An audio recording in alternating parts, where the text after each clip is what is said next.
Hai teman-teman, apa kabar semuanya?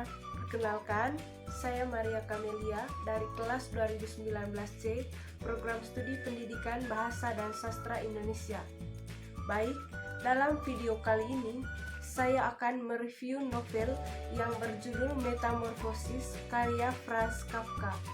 Selamat menyaksikan!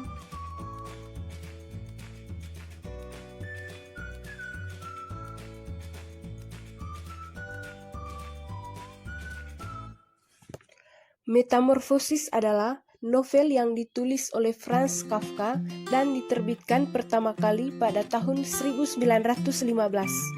Novel ini telah diterjemahkan ke dalam berbagai bahasa dunia, salah satunya telah diterjemahkan ke dalam bahasa Indonesia.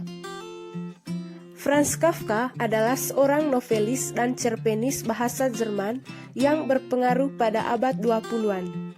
Penulisan karya-karyanya yang unik telah dianggap memberi pengaruh besar pada sastra barat.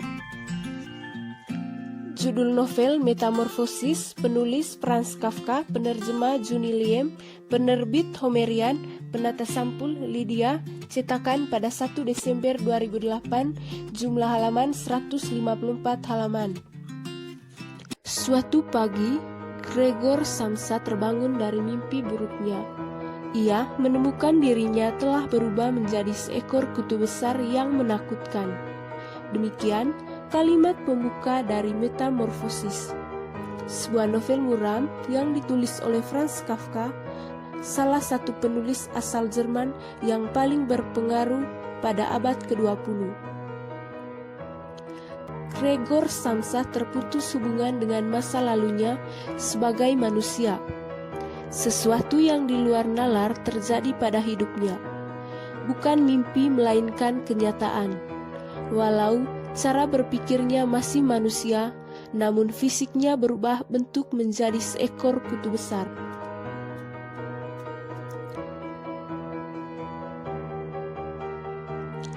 Sebelum berubah wujud, Gregor Samsa adalah seorang salesman kain yang merupakan tulang punggung keluarganya.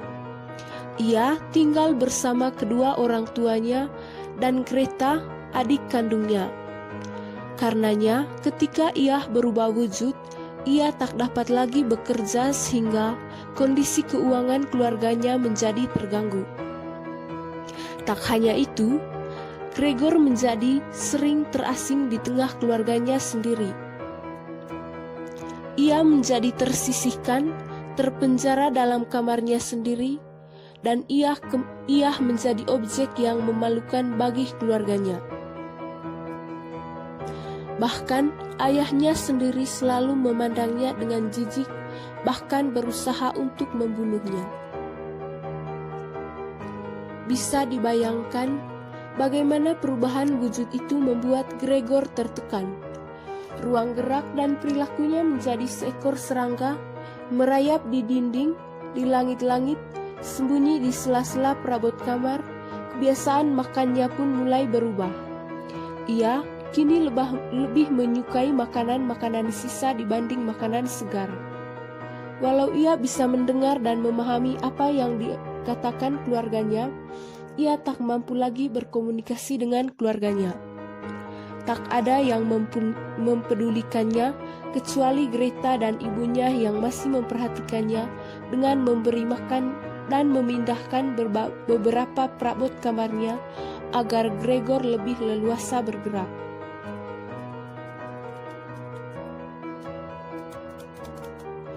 Sebulan sesudah Gregor berubah wujud dan terpenjara dalam kamarnya, karena Gregor tidak bisa bekerja, maka ketika keluarganya kehabisan uang, mereka memutuskan untuk menyewakan beberapa kamar di apartemen mereka pada 3 orang lelaki.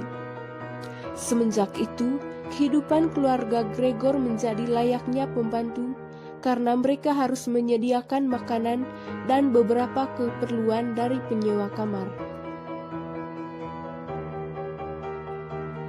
Namun sayangnya, ketenangan ketiga penyewa kamar keluarga Gregor terusik karena sebuah peristiwa yang membuat Gregor tergerak untuk keluar dari kamarnya dan fisiknya terlihat oleh ketiga pria tersebut. Hal ini membuat mereka menjadi ketakutan dan memutuskan untuk tak lagi menyewa kamar keluarga Gregor.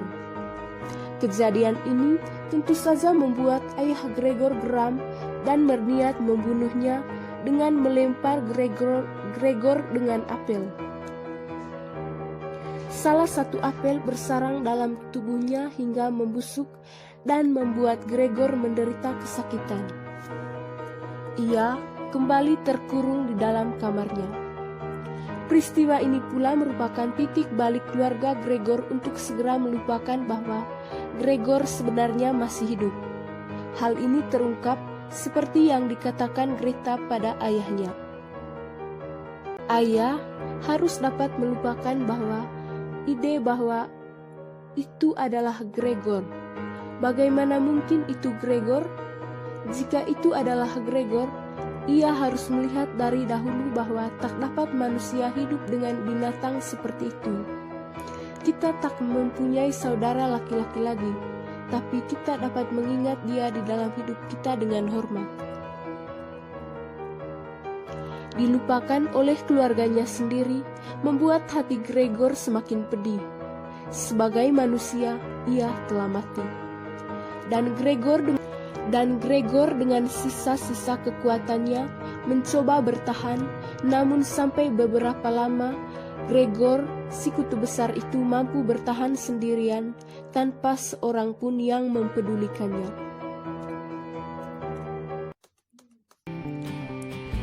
Metamorfosis banyak dianggap sebagai kisah yang simbolik dengan berbagai interpretasi. Soal menjadi makhluk apa sebenarnya si Gregor ini sendiri menjadi lebih banyak perdebatan yang mengatakan kecoak, serangga, kutu, dan lain-lain. Memang, Kafka sendiri tak memberikan deskripsi detail seperti apa wujud Gregor yang telah berubah. Bahkan, untuk keperluan sampul bukunya pun, ia menyurati pada penerbitnya bahwa makhluk tersebut tidak untuk digambar. Lalu, bagaimana pula dengan penjelasan logis mengapa Gregor bisa berubah wujud? Kafka memang tak sedang membuat kisah fiksi ilmiah. Jadi, jangan harap kita akan menemukan jawaban atas perubahan wujud Gregor. Dalam novel ini, Kafka tampak lebih mengutamakan penggambaran kondisi psikologis yang dialami Gregor dibandingkan menjelaskan mengapa kejadian aneh ini bisa terjadi. Sastrawan penulis novel Lolita juga mengatakan, barang siapa melihat metamorfosa lebih dari sekedar fantasi ilmu serangga, aku anggap pembaca itu telah berhasil. Dalam Metamorfosis, Kafka menggambarkan betapa egoisnya manusia sekalipun itu berada dalam lingkungan keluarganya sendiri. Ketika Gregor berubah wujud begitu cepat, keluarganya melupakan jasa Gregor yang telah menjadi tulang punggung perekonomian keluarganya. Gregor kini dianggap sebagai parasit dalam keluarganya, padahal sebelumnya keluarga Gregorlah yang menjadi parasit dalam hidup Gregor. Kafka juga berbicara mengenai bagaimana kedekatan dan cinta dari orang-orang yang kita sayangi bisa berubah ketika kita mengalami perubahan. Memang, Kafka memberikan contoh ekstrim dengan mengubah Gregor menjadi binatang. Namun dalam kenyataannya, mungkin suatu saat kita mengalami perubahan dalam kehidupan yang diakibatkan karena kehilangan pekerjaan, kegagalan dalam karir, kejatuhan dalam dosa, dan lain-lain. Hal itulah yang membuat kita menjadi seperti Gregor. Dari sosok yang diandalkan, dibutuhkan, dan tiba-tiba menjadi pribadi yang diasingkan, dibenci, karena tak lagi sesuai dengan harapan orang-orang yang sebelumnya mengasihi kita. Kisah Gregor dalam Metamorfosis, karya Franz Kafka yang paling terkenal selain The Real The Castle, dan kini novel ini diterjemahkan dan diterbitkan oleh Homerian Pustaka dengan cover yang menawan. Namun sayangnya, ada yang tak konsisten antara terjemahan dengan cover. Pada isi buku wujud Gregor diterjemahkan sebagai kutu besar, sedangkan di ilustrasi cover terjemahannya yang nampak adalah wujud kecoa. Dari segi terjemahannya di halaman-halaman awal hingga pertengahan, saya tak menemui kesulitan untuk memahami novel ini. Namun di bagian-bagian berikutnya, saya mulai sulit untuk memahami apa yang dimaksud dalam kalimat-kalimatnya. Setelah saya konfirmasikan ke beberapa kawan yang telah membacanya, ternyata mereka pun mengalami hal yang sama. Mungkin di cetakan berikutnya, karya ini bisa diedit lagi agar terjemahannya lebih mudah dipahami dan enak dibaca. Demikian ulasan saya mengenai novel Metamorfosis. Terima kasih.